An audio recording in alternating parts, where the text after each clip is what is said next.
হাসিনা তিনি বারবার মাইকের সামনে এসে বলছেন যে বেতন হারানোর স্বজন হারানোর বেতন আমরা যদি বুঝতেন তাহলে কালকে কি আমার 6টা ভাই মারা যেত? এই প্রশ্নের উত্তর কে দিবে? তিনি বারবার নাটক করে যাচ্ছেন। আমরা এই নাটক আর সহ্য করতে পারছি না। আমরা এবার আমাদের ভাইদের মুক্তি চাই, দেশের মানুষের শান্তি চাই। ওনার কাছে আমাদের ভাইদের প্রাণ কিছু নাই। এনার কাছে মনে হইতেছে যে মেট্রো রেল তার কাছে অনেক কিছু।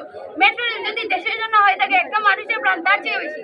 ওনার জবাব দিতে হবে। দফা 1 দাবি 1, শেখ হাসিনার পদত্যাগ।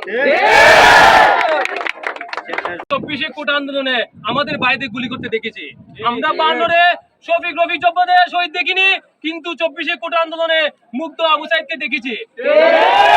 তাদের নির্মত থেকে ছোট ছোট বাচ্চারা রেহাই পায়নি, ছোট ছোট সন্তানরা রেহাই পায়নি, ইভেন কি মা বোনেরা রেহাই পায়নি। গতকালকে দেখা যাচ্ছে আমাদের এক বোনকে তারা গলা টিপে ধরেছে। এমন পুলিশ বাহিনী কি করেছে? আমাদের ভাইয়ের মুখ চেপে ধরেছে। তারা যেভাবে আমাদের 52-এর বাসার মুখে বাসা কেড়ে নিতে চেয়েছিল, ঠিক তেমনি ভাবে আজকে তারা দাঁড়িয়েছে আমাদের মুখে বাসা কেড়ে নিতে চায়, আমাদের স্বাধীনতা কেড়ে নিতে চায়, আমাদের গণতন্ত্র কেড়ে নিতে চায়। তারা মনে হয় ইতিহাস পড়েন নাই, ইতিহাস দেখেন নাই। ইতিহাস যদি পড়তো কখনোই ছাত্র আন্দোলন দমিয়ে যায় না। হামলা দিয়ে কখনো ছাত্র আন্দোলন দমিয়ে যায় না।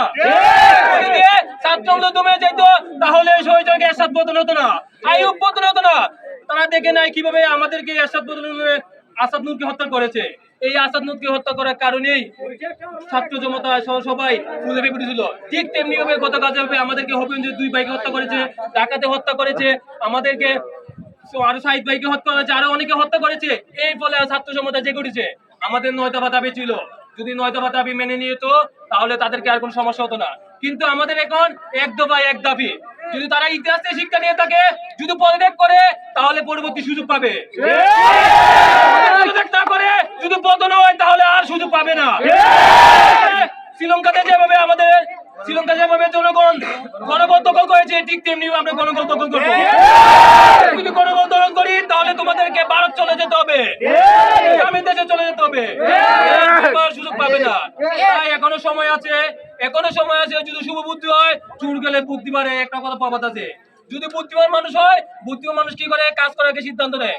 এখনো সময় আছে, যদি পদত্যাগ করেন পরবর্তী সুযোগ পাবেন, নির্বাচন আসার সুযোগ পাবেন। কিন্তু ক্ষমতা থেকে কখনো সুযোগ নেই। যদি পদত্যাগ হয় তাদের পদত্যাগ করেন, আর ক্ষমতা থেকে এই খুনি স্বৈরশাসক হাসিনা কখনো আমাদের ভাইদেরকে বিচার করতে পারবে না। আমরা জানি বিচারের কি অবস্থা, কি দেখেছি। 70 বছর একটা ছেলেকে রিমান্ড দিতে, বাংলাদেশের সংবিধানে বলা 18 বছর ছেলেকে কখনো হাত ধরা পড়ানো যাবে না। কি করে আমাদের একটা 18 বছর ছেলেকে রিমান্ডে নিছে, 7 দিনের রিমান্ডে দিছে, পরবর্তীতে হাইকোর্ট করেছে। তাই আমাদের 1 দফা 1 দাবি, তুমি খুনি, তুমি স্বৈরাচার, তুমি এই যুগের নব্য। সময় আছে, পদত্যাগ করেন। সবাইকে আমার বক্তব্য শেষ করছি। আসসালামু আলাইকুম ওয়া রাহমাতুল্লাহি ওয়া বারাকাতুহু।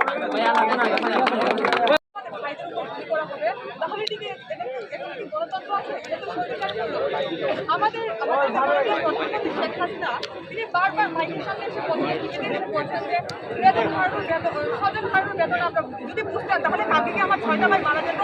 এই প্রশ্নের উত্তর কে দিবে? তিনি বারবার নাটক করে যাচ্ছেন। আমরা এই নাটক আর সহ্য করতে পারছি না। আমরা এবার আমাদের ভাইদের মুক্তি চাই, দেশের মানুষের শান্তি চাই। ওনার কাছে আমাদের ভাইদের প্রাণ কিছু নাই। এনার কাছে মনে হইতেছে যে মেট্রো রেল তার কাছে অনেক কিছু।